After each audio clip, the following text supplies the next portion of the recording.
The same thing is true in media. Why aren't we going after the Candace Owens of the world, the most disgusting reptilian anti-Semite in America? The most disgusting reptilian anti-Semite in America. The most disgusting reptilian anti-Semite in America. Let me be clear. For thousands of years, we Jews have developed an insidious mental construct that we need to be loved. We need everyone to like us. Now, that would be nice. Machiavelli said 500 years ago in Florence that you should want to be loved and feared. But if you have to choose, and October 7th has forced us to choose, then you need to choose being feared over being loved. The Jewish people have to be feared. Hamas has to fear the IDF. Hezbollah and disgusting, poisonous, reptilian Iran has to fear the Mossad. Just think about this for a moment. When Israel goes in the heart of Tehran and kills Ismail Haniyeh, and I feel really bad for him, because if I had $4 billion, I wish I could have lived longer and bought more hot tubs and more, Gulfstream 6s and all that wasted money now, which his children are now suing Erdogan for. When you do that in the heart of Tehran, what do you think Khamenei himself is thinking? He's thinking, uh-oh, I'm next. These Jews actually fight back. The same thing is true in media. Why aren't we going after the Candace Owens of the world, the most disgusting reptilian anti-Semite in America? Why aren't we going after Roger Waters? Why aren't we going after Tucker Carlson? President Trump, who spoke here at the IAC the other day as the most pro-Israel president in American history, what the heck is he doing with Tucker Carlson in his ear? Tucker Carlson's a Holocaust denier. Tucker Carlson just had a historian on, 42 million people watched it, who said the Holocaust, he's not a Holocaust denier. He admits that 6 million Jews died. So, I remember my father, we both knew a person who had the tattoo. The only place there were tattoos were Auschwitz. Auschwitz, yeah. It was the only camp where they had the tattoos. And I said to my father about this person, and my father had the tattoo. I always knew the number. It was like 028128, something like that. I had memorized the number, but now I've forgotten it. I said to my father, do you think he was in Auschwitz? And my father said, no. And my father was not a conspiracy person. Yeah. No, he just said very matter-of-factly, non-judgmentally. He just said no. And I said to my father, I asked my father, so where did he get the number? And my father said, and I'm quoting him now, he said, well, after the war, some people took it off and some people put it on.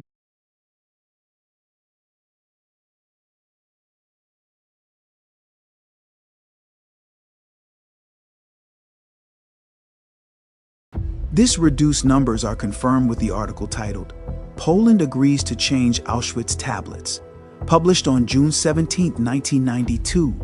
It reads, after 50 years of deflecting the requests of Jewish groups, the Polish government has agreed to change the wording on stone tablets at Auschwitz and Birkenau, the adjacent Nazi camps where more than 1 million Jews died during World War II.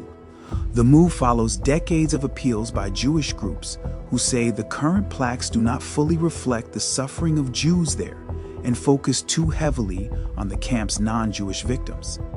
While thousands of non-Jews were among the estimated 1.5 million killed at Auschwitz, the victims were predominantly Jewish. Key quote from the actual updated Auschwitz tablets, the Nazis murdered about 1.5 million men, women, and children, mainly Jews from various countries of Europe. This is an extremely high reduction of 2.5 million from the total 6 million number that's rehearsed. When you said on Patrick Bet-David's podcast as well, they play the victim card so effing much about Jewish people.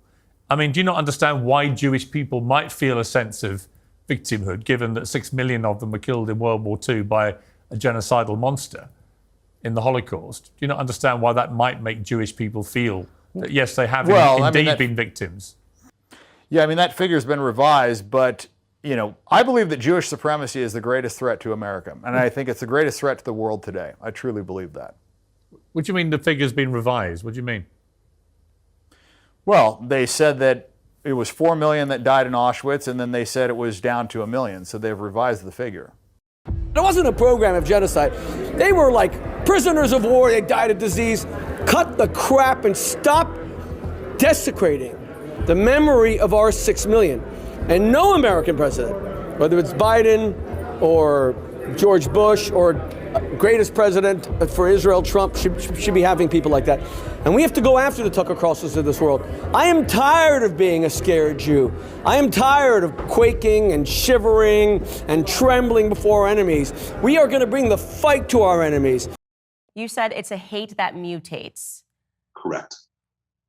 So your belief then is that the definition of anti-Semitism can necessarily change. Is that correct? It's not just my belief. It is the commonly accepted understanding in both the Jewish and academic worlds.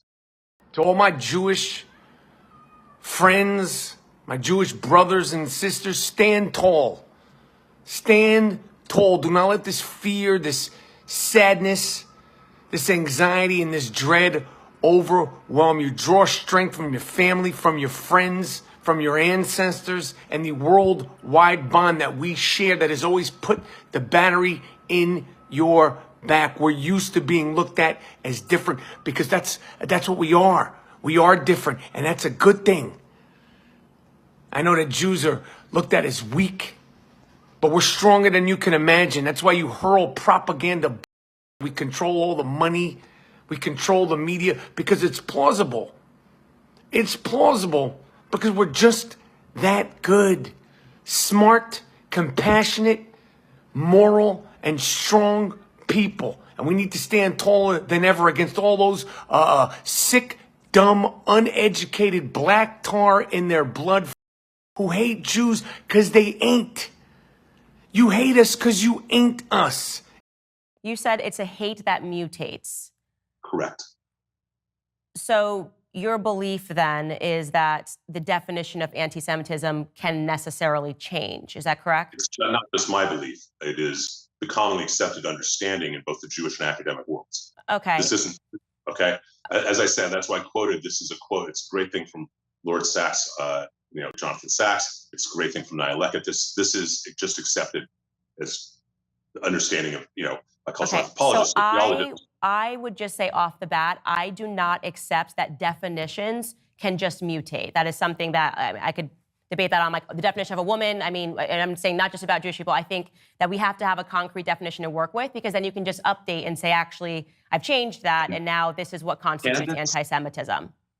But Candace, that is the horror of anti-Semitism. So what you are saying to me is that anti-Semitism is this and does not change. What I am saying to you is that the entire world and scholars about anti-Semitism recognize that it is a unique hate. That if you define it as that Jews should not be able to exist collectively, okay, as a collective, they shouldn't have that right. That changes from the Middle Ages with religion, the 18th through 20th centuries about race, and then after Israel's created, it's a hatred based on the nation. And until that is understood, that it is, this isn't something that's really questioned about among academics, theologians, Jewish scholars. I'm not presenting it. This is why I thought I'm so optimistic about a dialogue.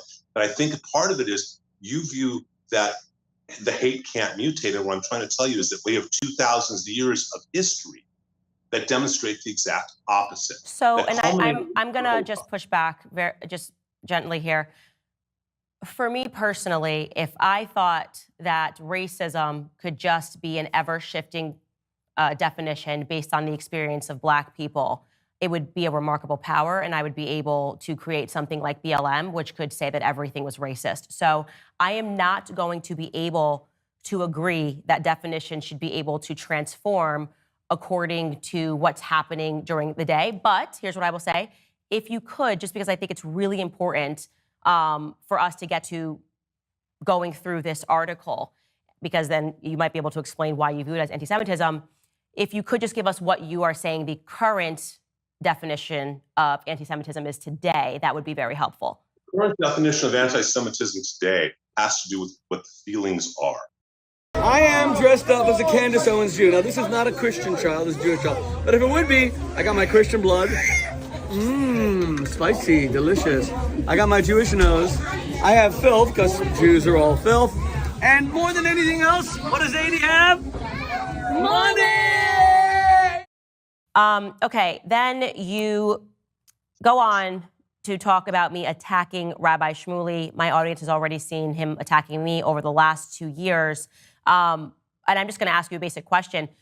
Does a black person or any person have a right to defend themselves when they are? Absolutely. Okay, because that is interesting, because Rabbi Shmuley and his daughter have attacked me and made videos of me for 2 years straight.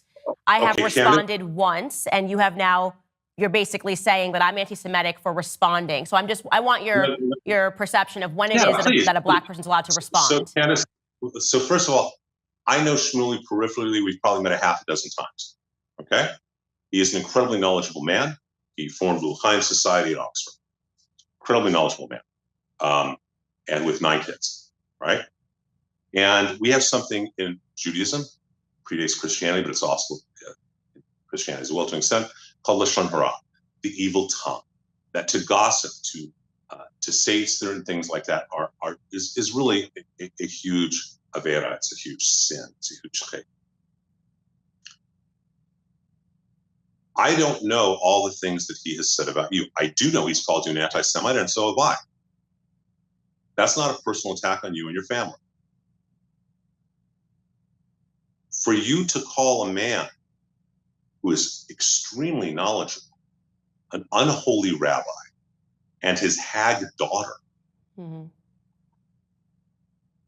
forgetting about what he may or may not have done, if he's attacked you personally, if he's said whatever horrific things about you personally, that you are a blankety, blankety, blankety, blankety, blank, he's wrong. If he's attacked you or your children or your family, your mother, for you to, rather than comment on whatever he's done, to call him an unholy rabbi, that is way out of line. You don't even know what a rabbi's supposed to do. So let me ask you a question. There's no Jew, by the way, do you view that as anti-Semitic for me to respond? So it's okay, so he can attack me for 2 years. Is he a racist, just to be clear? I don't know how he attacks you, so I can't comment. So what if I say that the definition of racism changes, and if you attack a black person, you're a racist? Depends. Candace, you don't get to get away with that. It depends how it changes. No, I'm asking, because at the beginning of this discussion, you did say that you can't tell a black person. It's been 2 years consistently of him and his daughter attacking me, saying that. I wasn't there. I'm asking you. I'm asking with all. Okay, but if you're saying that you weren't there, why would you put this into writing? Isn't it incumbent upon you to research what's happened before you start saying to me that defending myself is anti-Semitic? Isn't it incumbent upon you to research what's happened before you start saying to me that defending myself is anti-Semitic? Isn't it incumbent upon you to research what's happened before you start saying to me that defending myself is anti-Semitic? Candace, if he attacked you personally, if he said you were a black fill in the blank, then he should be reprimanded that, but it doesn't justify what you did. You don't know what a rabbi does. You don't know our theology. How dare you call him an unholy rabbi? How dare you go into the misogynistic, the anti-Semitic trope of his hag daughter, something used throughout the late 18th and early through the early 20th century. Sorry. Hag is now anti-Semitic? So that is a term of his hag daughter that goes back into the witches of Eastern Europe.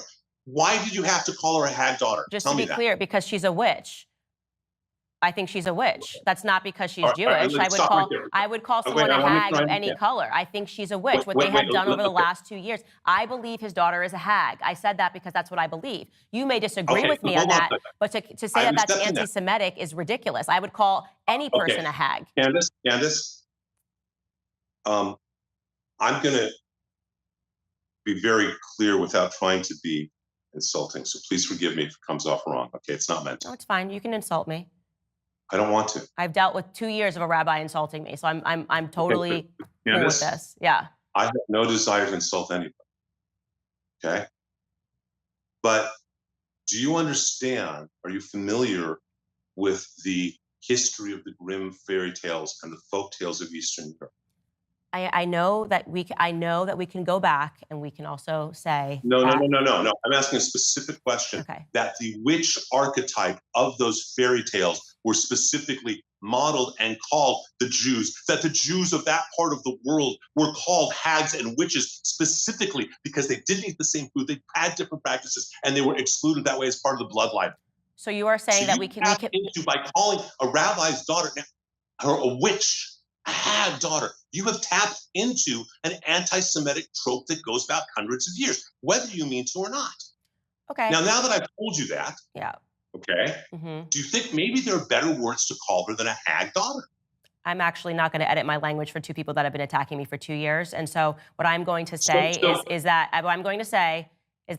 and I want to be very strong on this, I am not going to be told whether you want to dress it up as anti-Semitism, you want to dress it up as that I cannot respond and defend myself. I'm certainly not going to be told that I need to be contained in how I respond after 2 years of consistent attacks from two individuals. So I want to just say on that point, you and I will never come to an agreement. I stand by everything that I said about him, and I'm not going to have that everything that I say, including yesterday, when he says that me finding the products and stuff that he sells and promotes as a rabbi to be unholy, to say that I am only saying that because it's made in Israel. Kosher sex, on the cover you see it's great sex is a calculated performance, and kosher sex is a total submission to instinct, where you just let yourself go.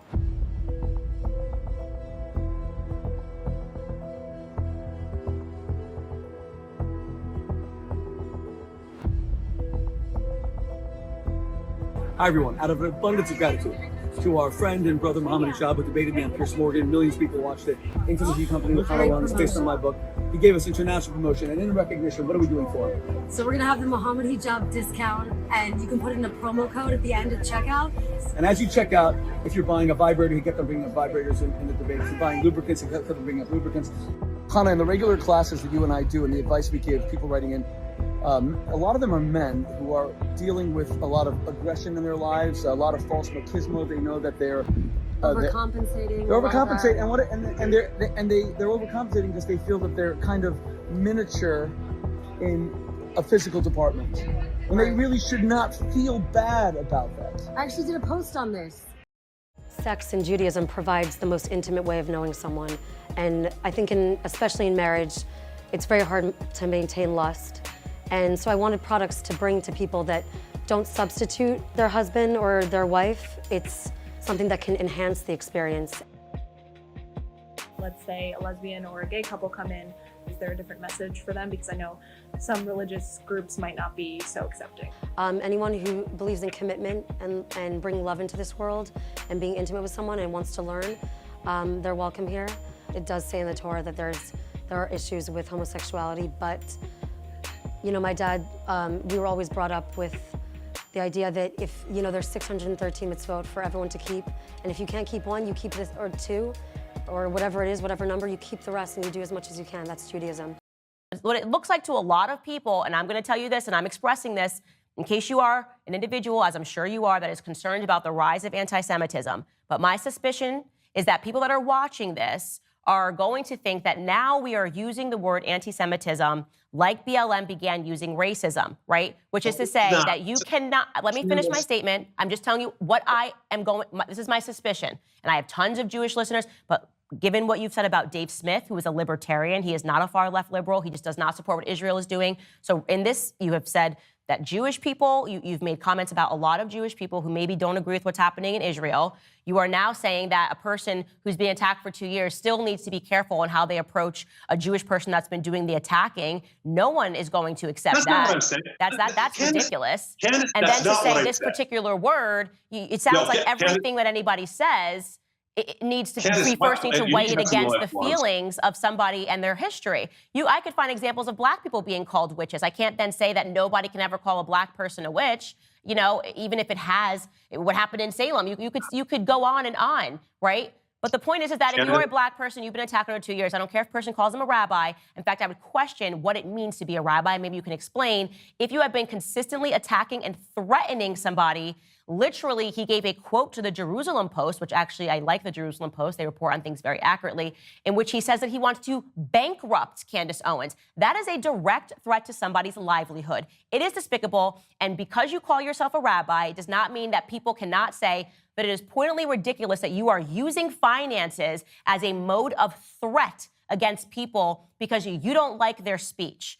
It is ridiculous. And let me tell you what, that leans into an anti-Semitic trope about Jewish people and money. For a rabbi to stand up and say, let's bankrupt you can talk her. over me all day. You can scream. I'm not screaming. I've let you talk a lot. That's not fair. I've let you talk a lot.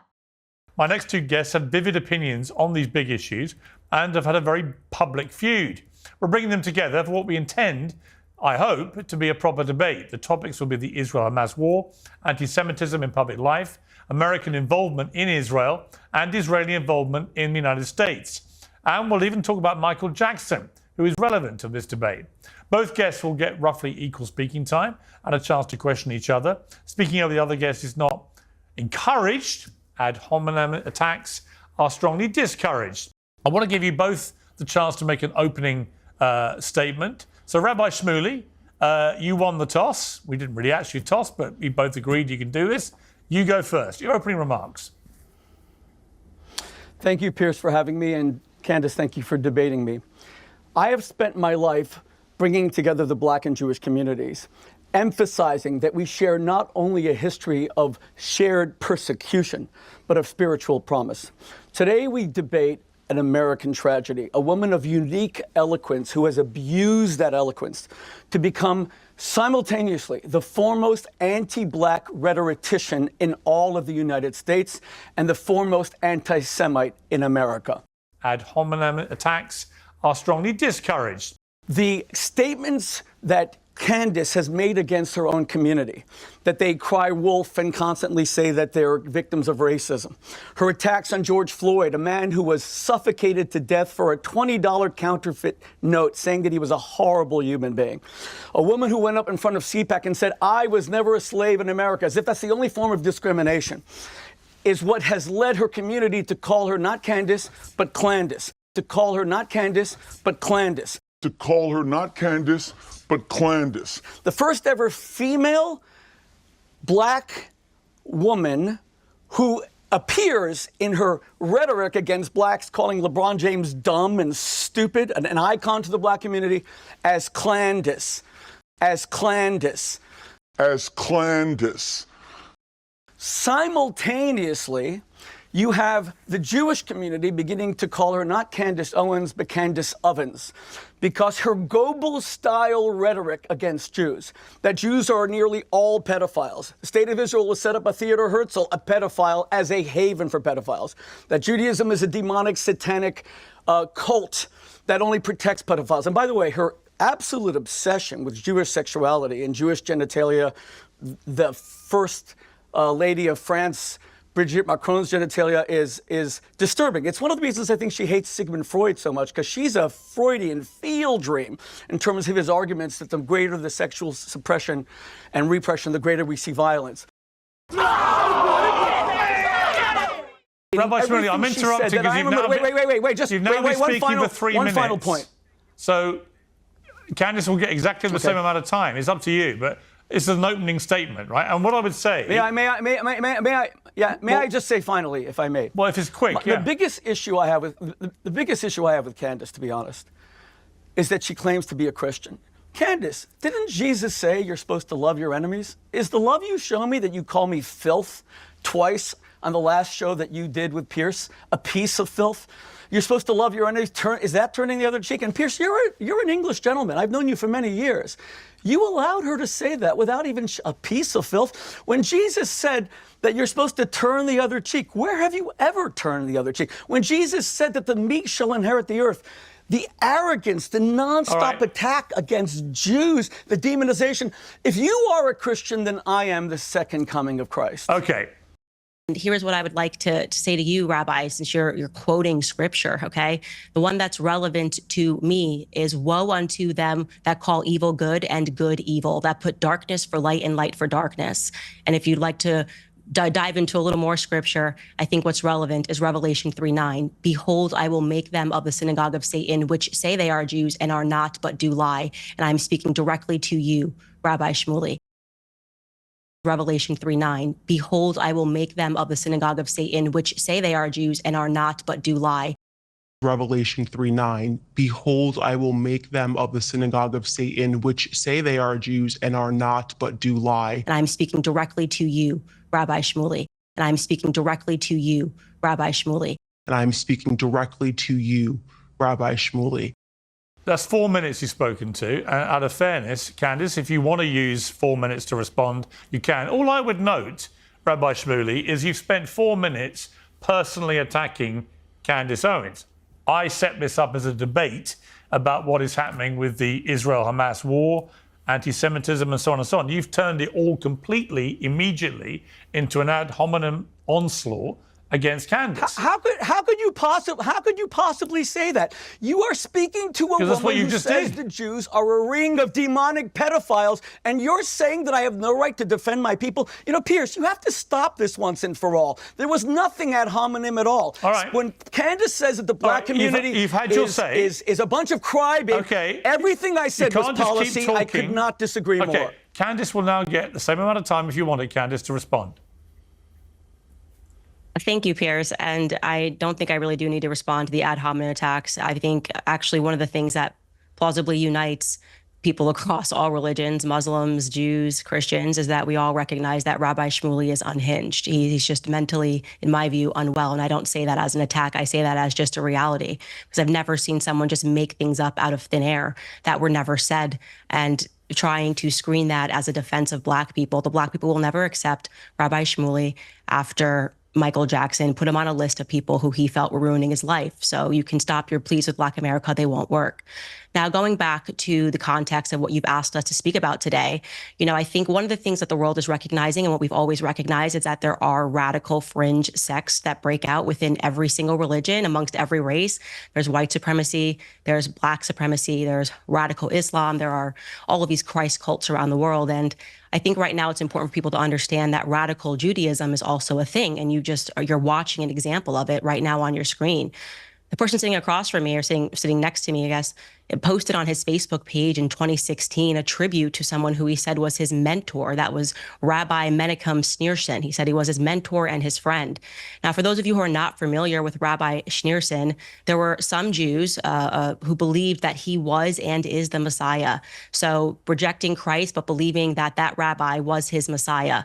Now, you may remember in the news recently, there was this radicalized faction of the Lubavitch Orthodox community in Brooklyn that were digging tunnels in Brooklyn and hurling benches at police officers. The discovery of a secret tunnel eventually led to a massive brawl inside a 100-year-old synagogue in Brooklyn, New York. Known as 770, the synagogue serves one of the largest groups of Hasidic Jews in the world. Now, luckily, no injuries were reported from this brawl, believe it or not. But what the hell sparked it? What is behind the brawl in the first place? What got people so fired up? Well, it was all over the discovery of a tunnel and an attempt by authorities to fill it with cement. So you see a gentleman coming out of that tunnel. This isn't in the Middle East, guys. This is in Brooklyn, okay? This is in Brooklyn. We are now joined by David Saltzman, who is a member of the now infamous synagogues in Brooklyn. We've all heard the news story about these tunnels that were discovered underneath this synagogue. And there's a lot of theories going around the internet about why these tunnels exist, a lot of conspiracy theories, wild accusations going on. So we brought David here as a member of the synagogue to set the record straight of any rumors going around why these tunnels exist. Police make a wild discovery underneath a synagogue in Brooklyn. An illegal tunnel found below the Chabad Lubavitch World Headquarters in Crown Heights. All right, Fox 5's Lisa Evers takes a look at how it was discovered. 9 men are facing charges this afternoon after police say they dug a secret tunnel into the sanctuary of the Chabad Lubavitch headquarters in Brooklyn. The men described by police as extremist students are accused of digging the tunnel so that they would be able to have access to the sanctuary after hours. And when a cement truck was brought in to fill that tunnel, the men stood in the tunnel, refusing to leave. And I want to be clear, there's been conflicting reporting on this story. When I was reading about it recently, there were claims that the tunnel was built specifically to skirt COVID orders that closed down religious buildings and that people wanted to continue worshiping. And so they needed a secret pathway or passageway into the synagogue. But I don't think that's really what's going on here. So why was the secret tunnel built in the first place? This is where it gets complicated. There was one more viral image going around, and this is the one everyone's been talking about. Is this, Dirk just pulled up on screen, stained mattress that was pulled out of the tunnel being carried by members of the synagogue. So there's a lot of crazy conspiracy theories. I don't want to go down any tasteless rabbit holes. But David, if you could, explain why was there a mattress in the tunnels and what is this stain? A lot of folks are wondering, is this stain feces? No, it's not feces. What is Stain is blood, and basically we did rituals. I said that before. There were some rituals that we do in the tunnels, and sometimes the rituals might involve someone who recently died, and we'll bring him down there, and we're trying to do a ritual to bring back the Messiah, which is a Schneerson, if you heard about him on the news. So he died many years ago.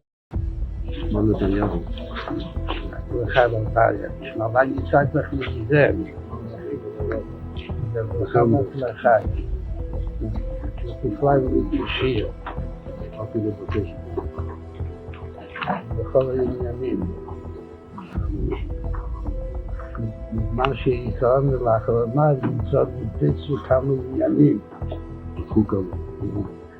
מה שלא יראות, וגם מטו שעדיין משאיר ליבו. אז הייתה משהו במה ידיעתו. הכנראה שהיא מספיק, כאילו שהיום כבר כמה שעות בגיל עדיין ליבו. אבל יש עוד כמה שעות, אז יש להשתדל גם היום, בבשורות טובות. יש שמחה וטוב לראות. כדי שחסידים מקפידים שכל מנהיגים כשמחה. בשורות טובות, הברכה רבה. In New York City, 20,000 Hasidic Jews still keep traditions which have remained unaltered for centuries. They are called the Lubavitch Chabad.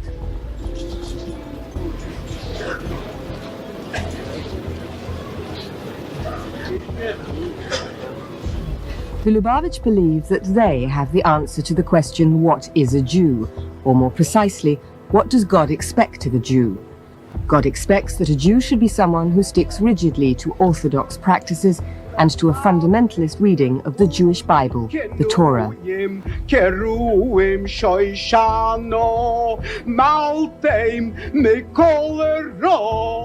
Crown Heights, Brooklyn is the headquarters of a movement which has set up communities in 28 countries. The influence of the Lubavitch is felt worldwide, but most notably in Israel, where Orthodox religious parties would like to achieve a purely religious state. Hasidism began in Eastern Europe in the 18th century and was argued over even then.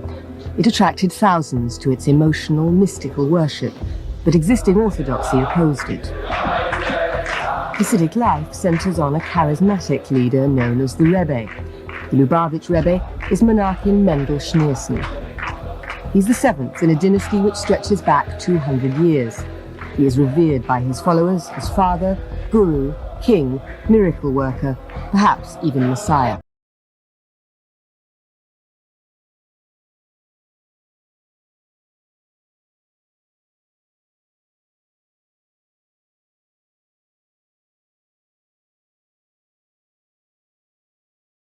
Well, and by the way, this is per the Times of Israel, that faction of individuals are followers of Rabbi Schneerson. So again, you have Rabbi Shmuley who believes that that's his mentor. They believe that he was the Messiah. What is it that becomes important to understand? What did Rabbi Schneerson preach?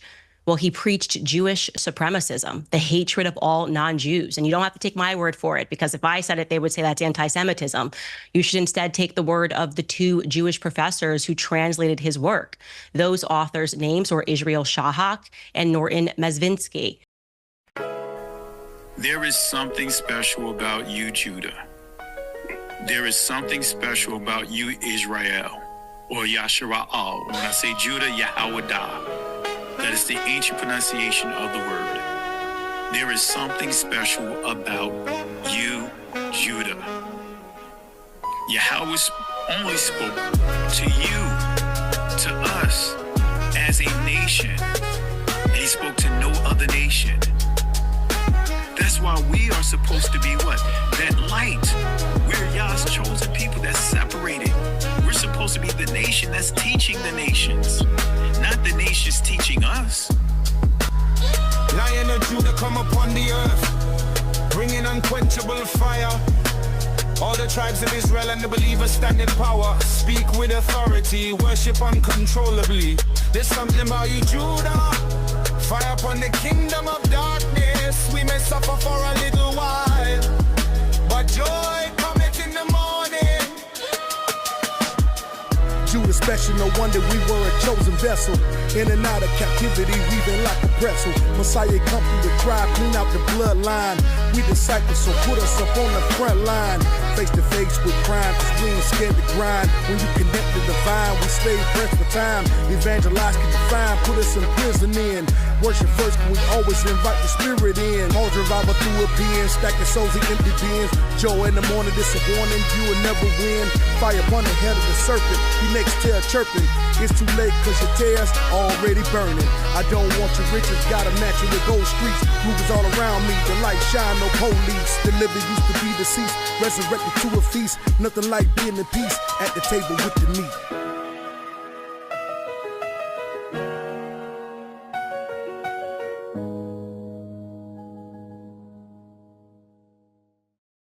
What's your thoughts? Please be respectful with your comments. Also, please click the like, click the notification bell, and subscribe to this channel.